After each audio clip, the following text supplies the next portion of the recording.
Hello everybody. Today we are going to solve the questions from dual nature of radiation and matter.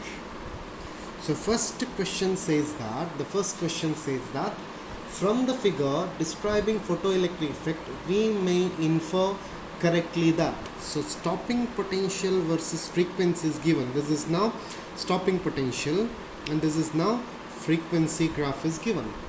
So this graph is for now sodium and this graph is for aluminium, which indicates that as frequency goes on increasing, the stopping potential goes on increasing. So this is for sodium and this is for aluminium. As frequency increases, the required stopping potential increases. That means kinetic energy for both the metals depend linearly on the frequency. So for first question, option B is correct. Frequency increases, then stopping potential also increases. If stopping potential increases, maximum kinetic energy for both metal depends on frequency. So for first question, option B is correct. Now for second question, the specific charge of proton is 9.6 into 10 to the power 7 coulomb per kg. The specific charge of an alpha particle will be, you need to calculate specific charge of alpha particle. So for photon they are given E by m, which is equal to 9.6 into 10 to the power 7 coulomb per kg. For alpha particle, it is now specific charge. It is nothing but 2e divided by 4 times m. 2e by 4m, which is nothing but half e by m. We know the value of e by m, so it is now half e by m, which is now half into 9.6 into 10 to the power 7, which is nothing but 4.8 into 10 to the power 7. So option C is correct. For second question, option C is correct, my dear students. We'll meet to third question now. Third question says that when light of wavelength 300 nanometer falls on a photoelectric emitter, photoelectrons are liberated. For another emitter, light of wavelength 600 nanometer is sufficient for liberating photoelectrons. The ratio of work function of two emitters is, you need to calculate ratio of work functions.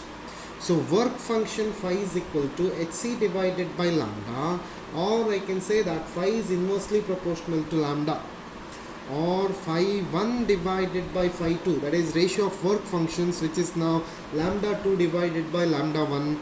So it is now 600 divided by 300, which is now 2 by 1. 2 by 1 means option B is correct for third question. Option B is correct for third question. We will move to fourth question now. Fourth question says that maximum velocity of photoelectrons emitted by a metal surface 1.2 in 10 to the power 6 meter per second.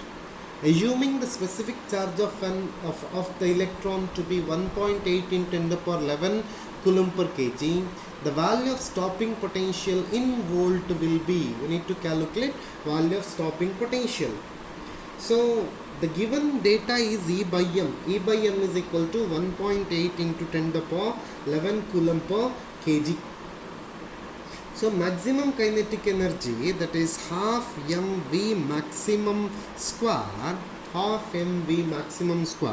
which is equal to EVS. EVS means Vs is stopping potential. So I can say that half mv maximum square is equal to EVS, or Vs becomes equal to now mv maximum square divided by 2e. mv maximum square divided by 2e. Let us substitute now. Vs becomes equal to now 1.2 into 10 to the power 6 whole square, mv maximum square, divided by 2 into 1.8 into 10 to the power 11. So which is equal to now 4 volt. 4 volt. 4 volt means option C is correct for fourth question. Option C is correct. Next we will go to fifth question now. Fifth question says that which of the following figure represent the variation of particle movement and associated de Broglie's wavelength? Associated de Broglie's or de Broglie's wavelength. Fifth question. So de Broglie's wavelength can be given by lambda is equal to h by p, or lambda p must be equal to h. That is nothing but the constant. That is nothing but the constant. So constant means here which are the given data now? It is particle momentum and de Broglie's wavelength p by h. So it must be option D. It must be option D. Option D is correct in this particular case. That is lambda p must be constant.